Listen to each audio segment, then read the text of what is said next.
Why so quiet?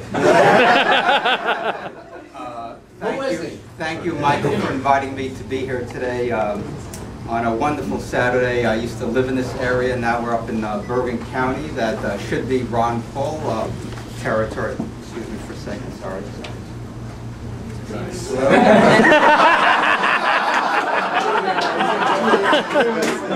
Judith, you got the wrong number. No, Rudy is somewhere. I don't know. He's still on the ferry boat. You're going to help Ron reach the 1 million by the end of tomorrow. Thank you. Okay, sorry.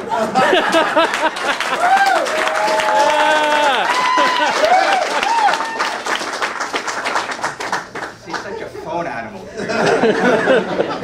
Anyway, welcome to the Ron Paul Revolution.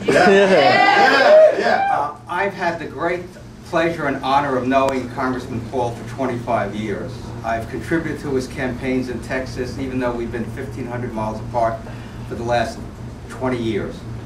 I consider him a friend. I consider him one of the great statesmen in American history, if not the greatest statesman in American history. And he deserves not only your support, but the support of every American who believes in the Constitution of the United States of America.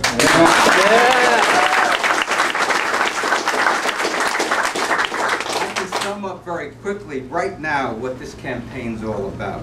And let me give you a quote. Man is not free unless government is limited. There's a clear cause and effect here that is neat and predictable as the law of physics. As government expands, liberty contracts. That was Ronald Reagan. And he won the presidency in 1980 because he got it right in a wonderful little soundbite. Get government off our backs. Yes. And in 1976, Ron was one of the few people to endorse Reagan for president. And in 1980, they said Ronald Reagan was too extreme to be president, and he won twice. Now, obviously, he wasn't a perfect president, but he certainly did some things well. Namely, not getting us involved in an unwinnable war overseas. Yes. In fact, when the Marines, 230 brave Marines were blown up in Beirut, Lebanon, Ronald Reagan said it's time to come home because of the irrationality of Mideast politics. And Ron Paul believes in the same thing. Get out of the Middle East. Yes.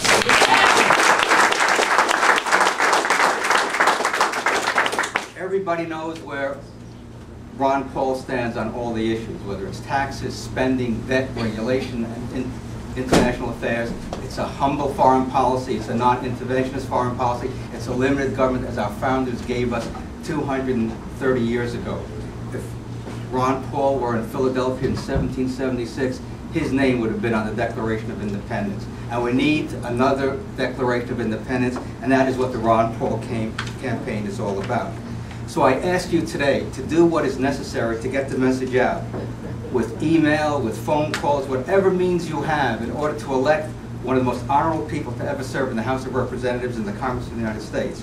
Like I said, I've known him for 25 years, and on every single issue, if it's not authorized by the Constitution, it cannot be voted by the Congress of the United States.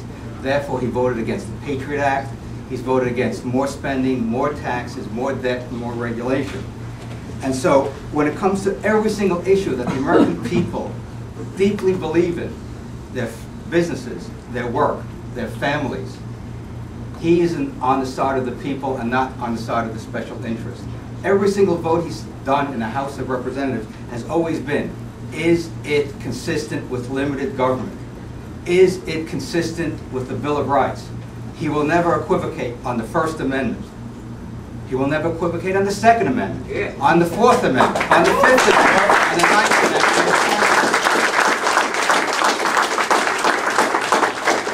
Ron Paul believes in the sovereignty of the American people and the American nation.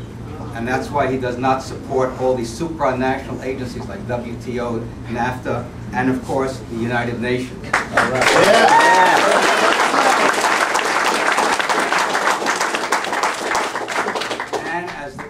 And as the husband of Carol for 50 years, the father of 5 sons, who he refused to allow to take government-guaranteed student loans when they went to college, as the grandfather of, I think, 17 children and 1 grandchild, He is running for them and for your children as well. There are youngsters in the audience.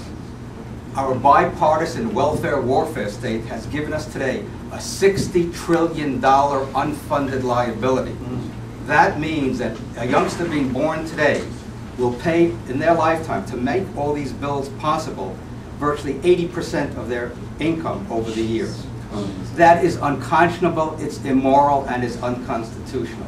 Ron Paul wants to tackle the entitlement programs that have good intentions, and nobody says they don't, but they do not meet the test of financial sustainability.